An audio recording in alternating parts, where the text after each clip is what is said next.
Welcome to Shelf Talkers, a podcast from Village Well Books and Coffee in downtown Culver City. Hello, villagers. Welcome back to another episode of Shelf Talkers, a podcast from Village Well Books and Coffee in downtown Culver City. I'm here with Julia again, of course. Hello, Julia. Hey, everybody. Happy to be here at the end of June. And now the sun is finally out. We're looking past fewer and fewer glass panes in the office. Yeah, because of demolition. Demolition is going on. Yes, our expansion is steadily gaining ground.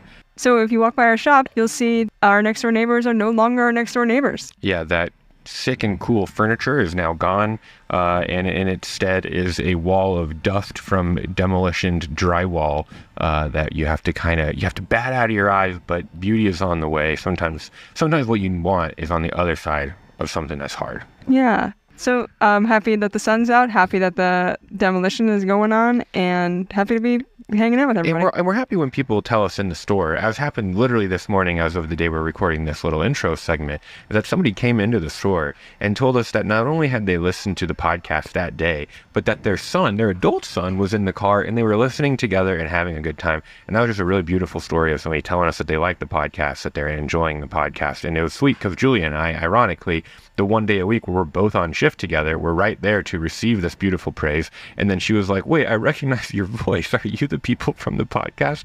So it was a really sweet moment. Yeah, it was like boom, boom. Also, I have to just point out, since we are a very literary crowd, we're speaking to a literary crowd. We sure are. I don't know, was that irony or was that coincidence? Oh, that's funny. What did I say? Ironically. I think I guess it's coincidence. I don't think it's true literary irony, but it feels a bit ironic just because we're rarely here together, you know? Yeah, I think that's coincidence. The coincidence, and that's the irony is when things happen that you don't, well, now I'm like, we need dictionary. Yeah, let us know in the comments. Okay. Speaking of comments. Yes, yeah, that's great. That's a great segue. Yeah, we hope to get more comments, not just in the shop. Yeah. But we would love y'all to leave us a review. An honest 5-star review. Because if it's not honest, we don't want it. But if it's not 5-star, keep that opinion to yourself. No, the thing is, guys, we have a lot of listeners, which is exciting. Mm-hmm. We have 1,000 listens for our podcast, and what we need are no reviews. This is just a little earnest plea that if you're listening to this and you're enjoying the podcast, to just leave a nice, honest 5-star review for Shelf Talkers by Village Well Books and Coffee. Yeah, especially because this is going to be a great episode with Rosanna. Yeah, this is going to be such a good episode. Tell us about who we're interviewing today. Yeah, we interviewed Rosanna Xia, a coastal reporter for the Los Angeles Times. She wrote the 2023 book, California Against the Sea, Visions of Our Vanishing Coastline. So along California's 1,200-mile coastline, Rosanna tells a story about the overheated Pacific Ocean, the fact that it's rising, it's pressing in, imperiling both wildlife and the cities that 27 million people, including us, call home. She investigates the impact of engineered landscapes, the market pressures of development. California Against the Sea won the 2023 Golden Poppy Award for Best Nonfiction and was recently selected by the Library of Congress for its 2024 Great Reads from Great Places program. In our conversation with Rosanna, she resets our idea of the California coastline and starts to change our relationship, or how we see and understand our relationship to the sea, namely that it's changing. We discuss how Rosanna's background influences her book, how she weaves multiple modes of knowledge, including indigenous knowledge, in order to tell the story of California's coastline. And finally, Rosanna schools me on the backstory of our alma mater. This is an uplifting, deep-divey episode, y'all. So dig in. Thanks, guys. Julia, how are you today? I'm great. I feel like I have a celebrity in the seat next to me. We met. And she's not even talking about me. No, there are days when I think that Jared is a celebrity. I like to gas people up. And I'll go right into that. This week's guest is Rosanna Xia. Rosanna is the author of California Against the Sea, Visions of Our Vanishing Coastline. Originally from Massachusetts, Rosanna now lives in California. Rosanna, how are you today? Good. It's so good to be here. Lovely to see you again, Julia, and Jared. It's really wonderful to meet you. Yeah, it's been wonderful. I've already laughed so much this morning. Oh, okay. I love to hear that. The Massachusetts, the shout out had to be there because it turns out Rosanna and I learned we're from the same place in Massachusetts. Same hometown. A small town. A little town of Acton. It's funny because So I always tell people from the South, I'm from Arkansas, because I moved away from Big Mass when I was 2, but on my passport it says, born Massachusetts, USA. You sound so much less Massachusetts than me, and I have spent years trying to hammer out my hard A's. That's interesting. And I don't say wicked anymore. Oh, that really is a thing. I love that stereotype. It's so true. Well, then we also, not only are we from the same small town in Massachusetts, we went to the same school. We went to the same school. That is wild to me. Yeah, the same university. Yeah. That's wild. Tufts University, Jumbos. Sounds pretty tough. Yeah, that's it. No, when I got into Tufts in Arkansas, they're like, "Where are you going to school?" Like Tufts. Like Tufts. That sounds tough to get into. Yeah.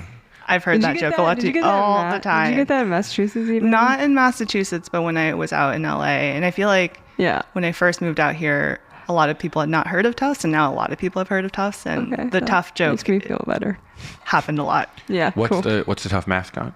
Jumbo the elephant. Jumbo the elephant. Go elephants? If that Jumbos is Jumbos. Like Jumbo, if you're at your fight song, or you're like go Jumbos at a basketball game or whatever. That's what go Jumbos. It's not even shrimp.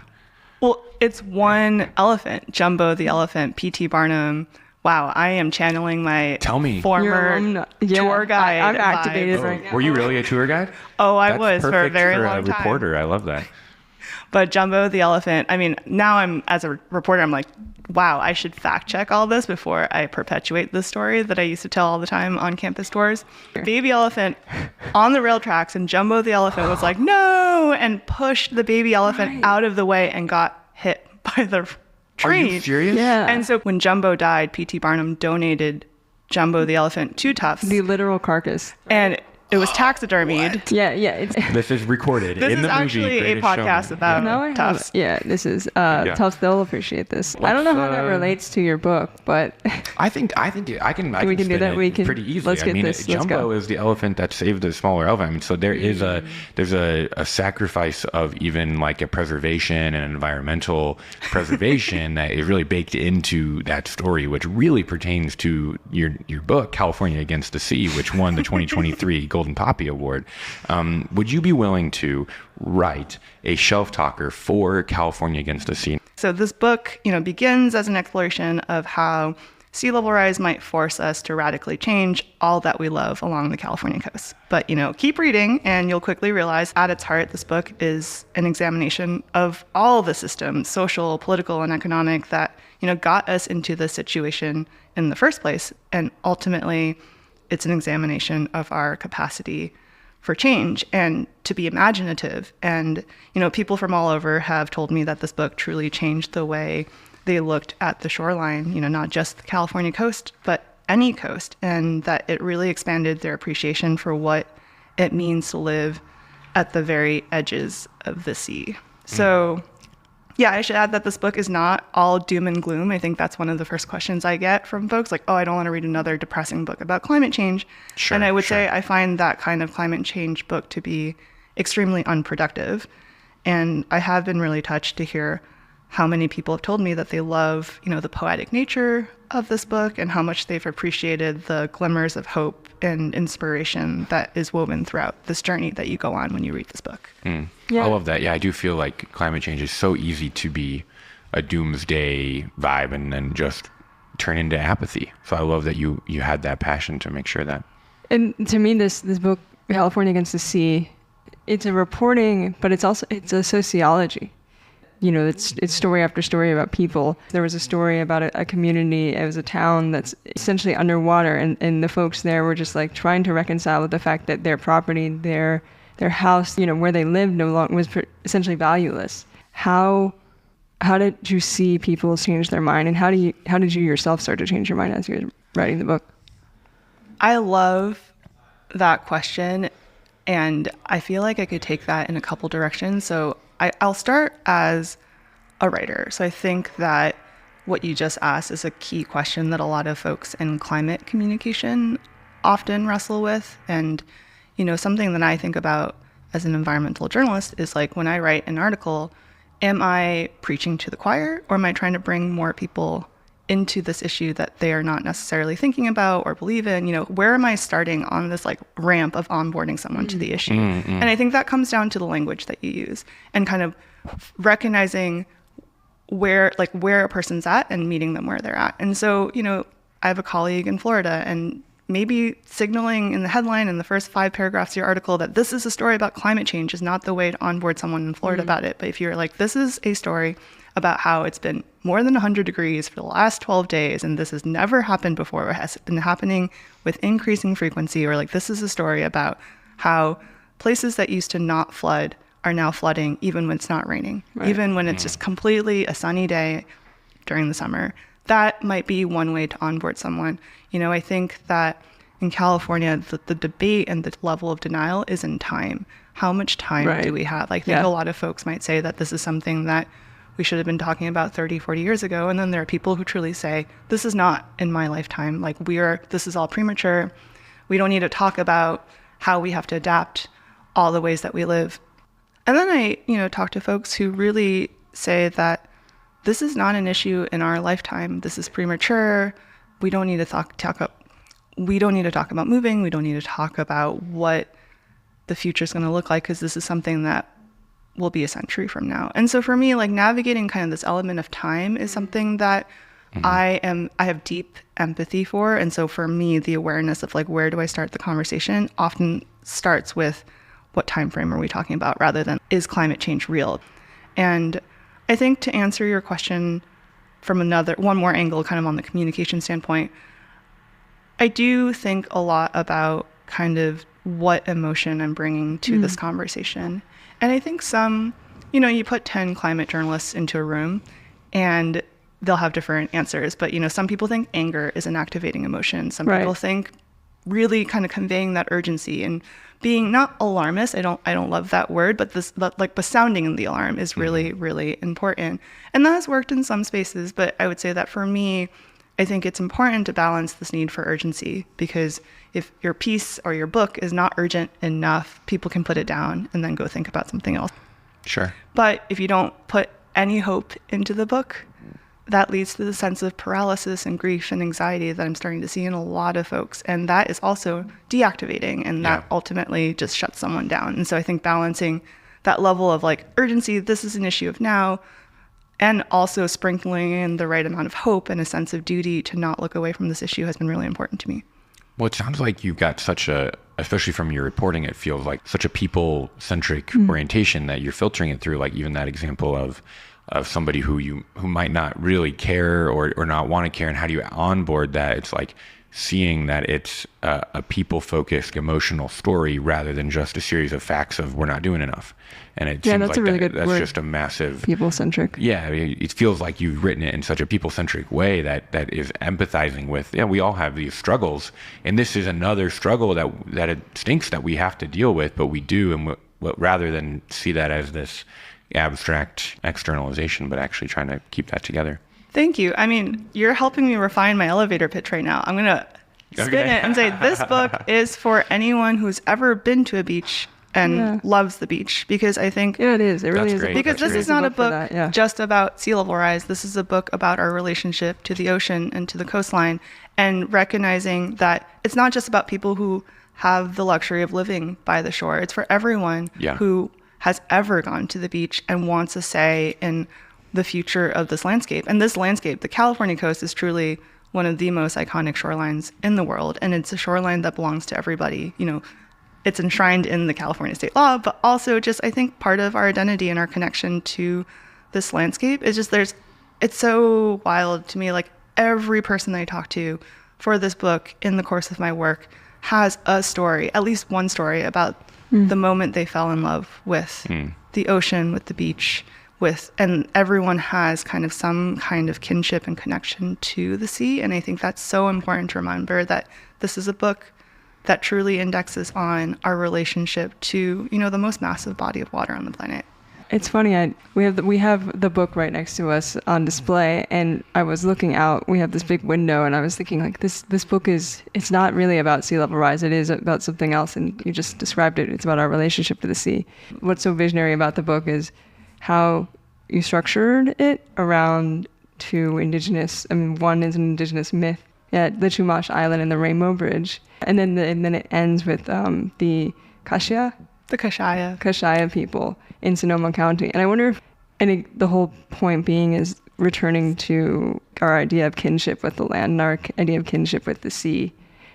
Yeah, thank you for just really pointing out to that, because that's something that has really truly felt special to me. And it's interesting, I've been reflecting a lot on this, but my book editor, after my first draft, told me like, this is great, yada, yada, yada, love the reporting, great writing, but, and there's always a but after, the first edit, there's always a but, period, when you talk to your editor. She was just like, but a book, needs to attend to not just the intellectual journey of the reader, but also the philosophical journey and ultimately the emotional journey. Sure. And I just realized in that moment, like, holy cow, as a reporter, newspaper reporter who's always, and someone who's trained in science journalism and environmental journalism, like, I'm constantly focused on the intellectual journey, getting the facts right, figuring out how to translate the information in a way that's compelling and based in humanity, blah, blah, blah, blah. But like, how am I helping the reader make meaning out of this information? And that's something that I felt like I needed to push myself more on. And that was what my editor was pushing me to do with this book. And that's kind of the moment where I felt like my writing and my reporting transcended from just being a straight newspaper reporter to being someone who's trying to write a book on this subject that is about sea level rise, but also about everything else. And so what you just said about kind of how I started and ended the book, that to me was like, that is reflective to me of like my own journey in the process of reporting and writing this book. Like, I always knew how I was going to start this book. And, for me as an environmental reporter, I'm often thinking about who we value as expert. Is it just scientists with PhDs in peer-reviewed journals? Is it just lawyers with, law degrees and planners with urban planning degrees and engineers with engineering licenses? And, we need all these experts in this conversation that truly needs to be grounded in the science.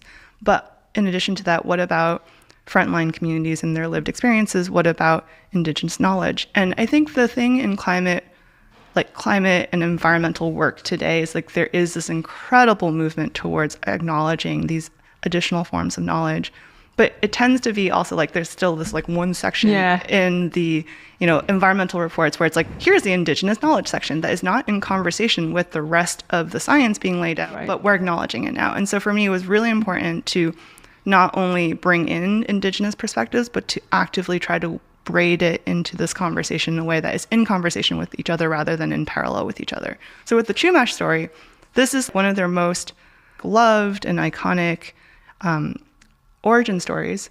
And I was talking to a woman who is a member of the coastal band of the Chumash Nation, and she's also trained as a Western biologist. And we were just riffing, and she was just like, I've always loved this story as a child, but I also think it's very reflective of the geologic record.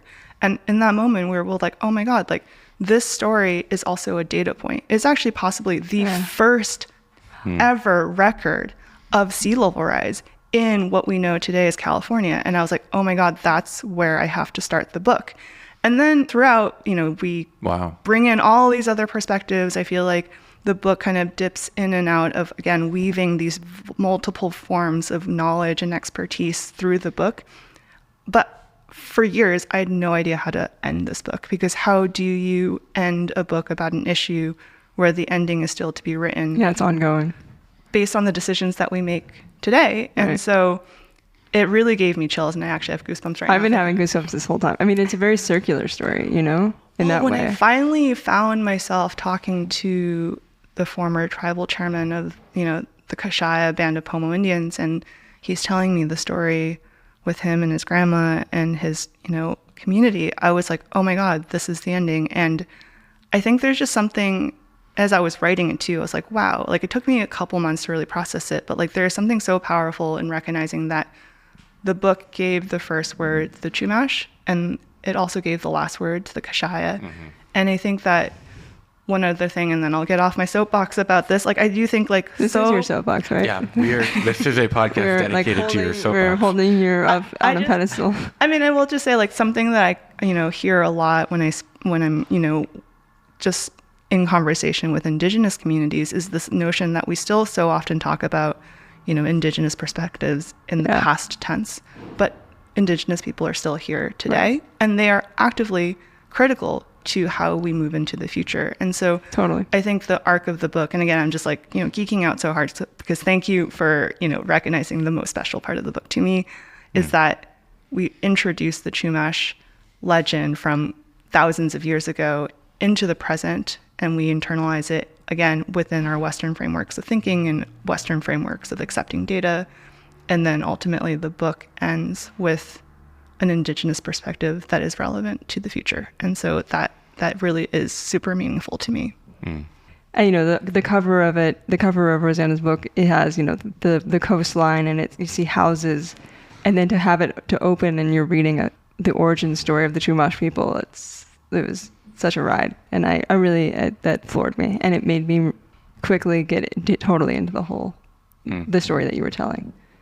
Thank you. Yeah, and I think I'll save the story for folks to read in the book because I think that chapter took me so long to get right because I wanted to make sure that I was presenting this story in a way that honored the people who have been carrying the story. So I think, the woman who is quoted in the book who helped me with, introduced me to this interpretation that this is also an oral record and the first data point of sea level rise in California.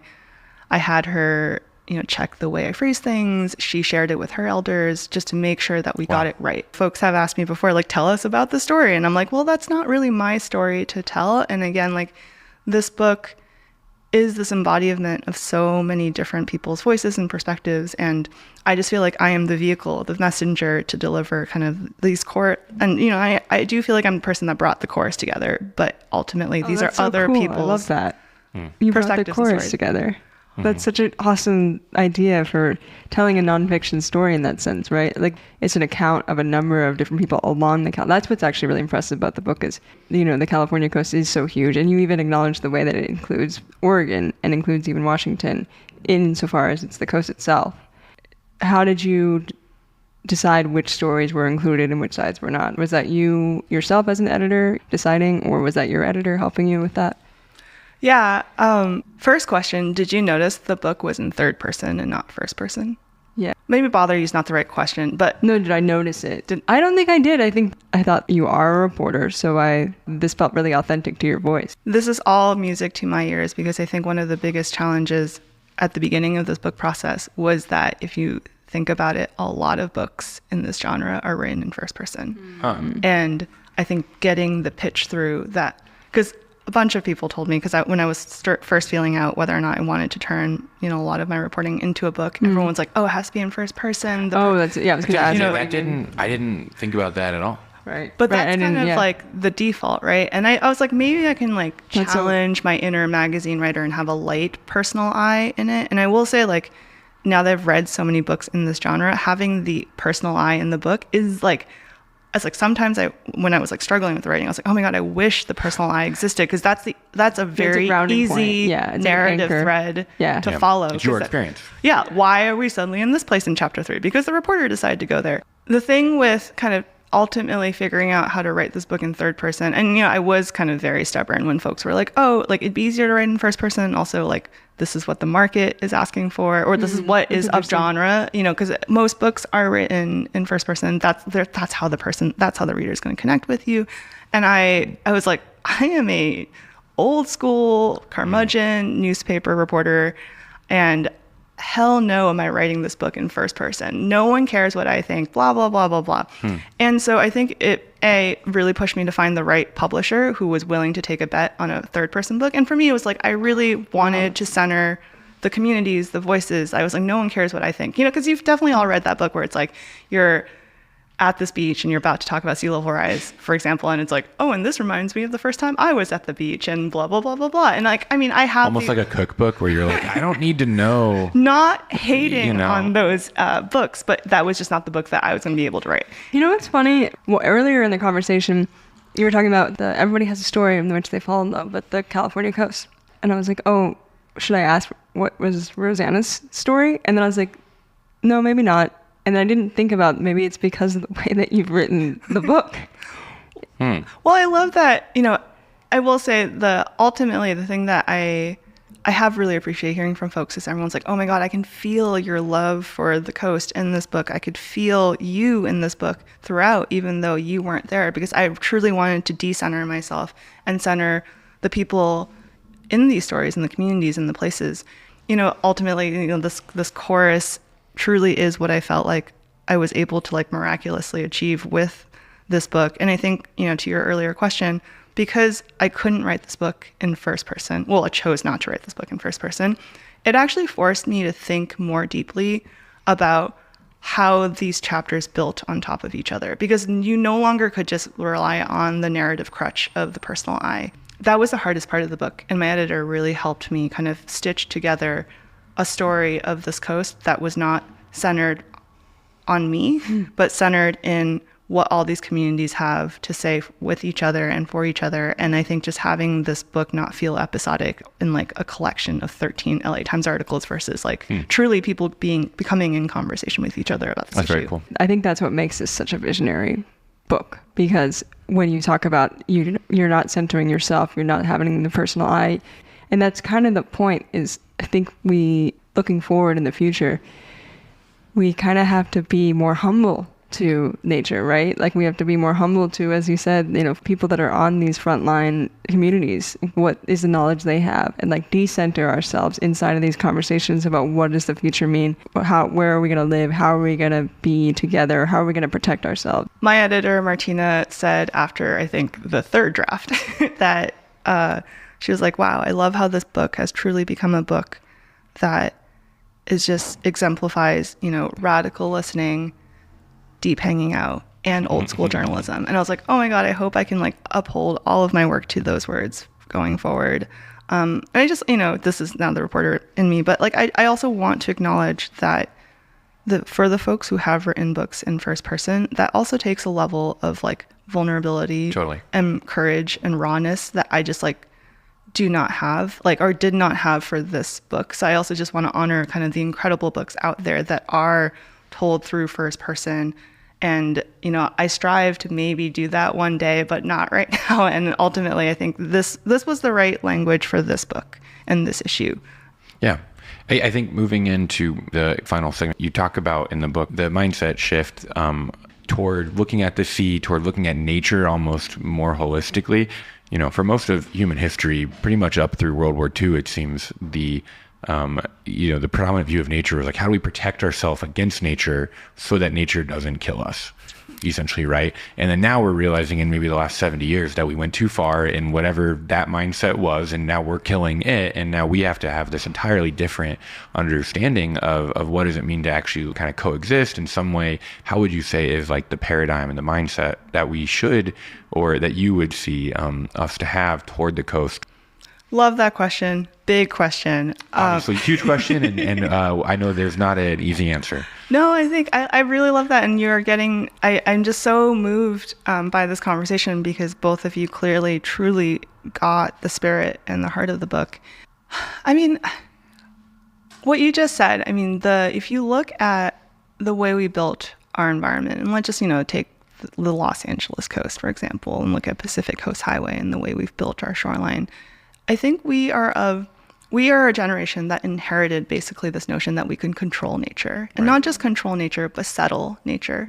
And so I think one of the things that was truly mind expanding for me is truly recognizing and learning and seeing the coast for what it is, because so many people today still think of the coast as static, as this place that doesn't move. And we have fixed this, so-called line in the sand in a way that has prevented us from really seeing that the coast is actually a process. It's a constant give between land and sea. And you stand on the beach, and look at the tide line.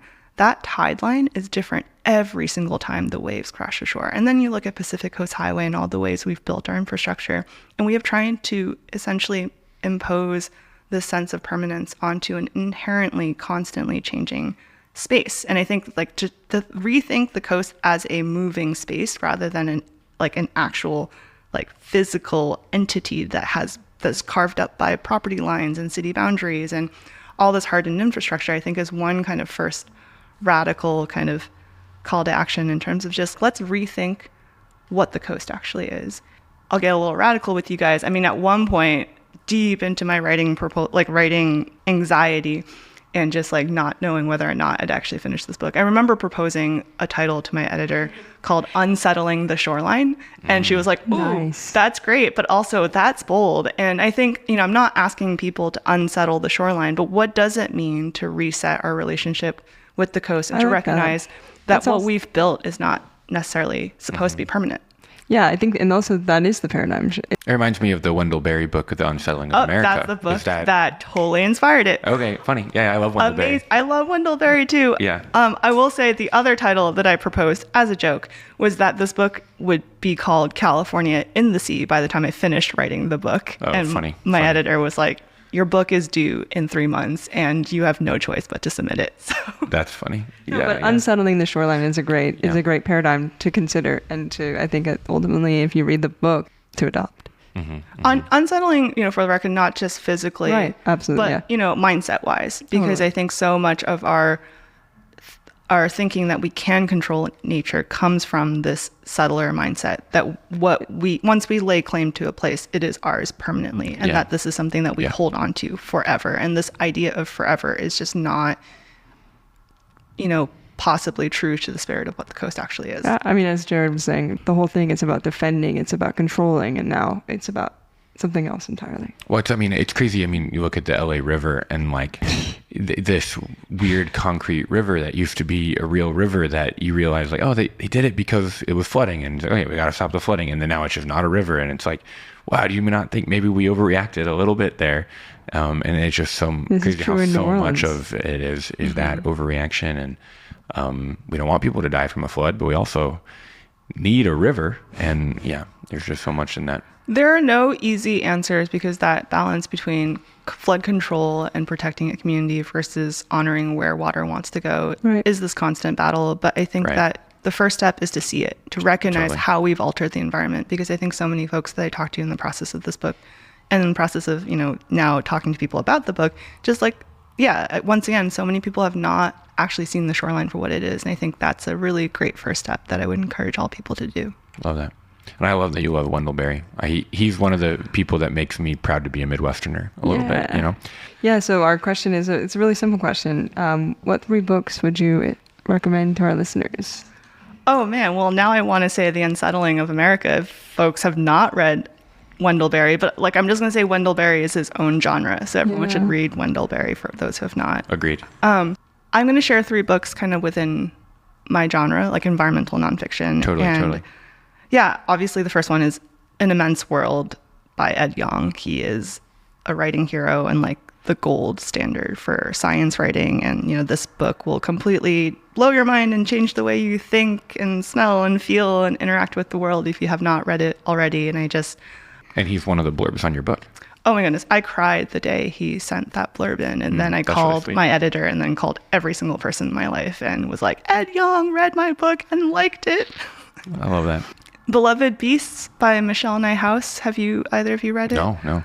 That book is now also part of my Mount Rushmore of great environmental books. Michelle is also a writing hero, and I found myself recommending this book to journalism students and reporters interested in environmental issues. It is just such an incredible primer of how our modern Western notions of conservation and environmentalism came to be, and told through fascinating characters and kind of this like renewed lens of looking back through history. But even thinking about kind of how did taxidermy and the way we created species come to be? There is just a lot of hard hitting truths in this book. Call back to Jumbo.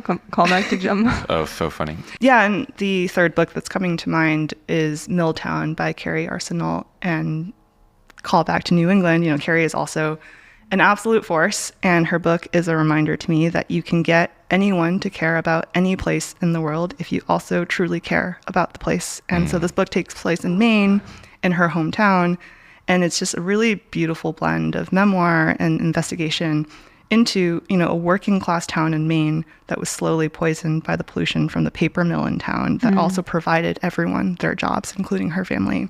Wow. And I just learned so many things about Maine and New England that I had never known before, never thought to question, even though I grew up in Massachusetts. And it was just the book where I read it and I was like, holy cow, like how did she weave all this together? And so, yeah, even for folks living in California, I think you're going to really love this book and then question everything around you. I love that. That's such a powerful message that you can get people to care if you care, and that will be contagious, and that passion and care and tenderness will spread. And That's that beautiful. care can also mean questioning too. Totally. Well, thank you so much for being here, Rosanna. We're so glad that you were able to take the time out of your day to come, and we know you're a busy reporter, writing books and giving lectures and doing all these other things. Any final thoughts, Julia? I'm just so thrilled. So Rosanna, I saw on a big stage more than a year ago at the Television Academy Foundation conversation about screenwriting and climate change, and I just remember thinking, like, this woman is so smart, and she's so good at asking the right questions. And then here I am getting to ask Rosanna questions. It's such a cool thing. Pretty full circle.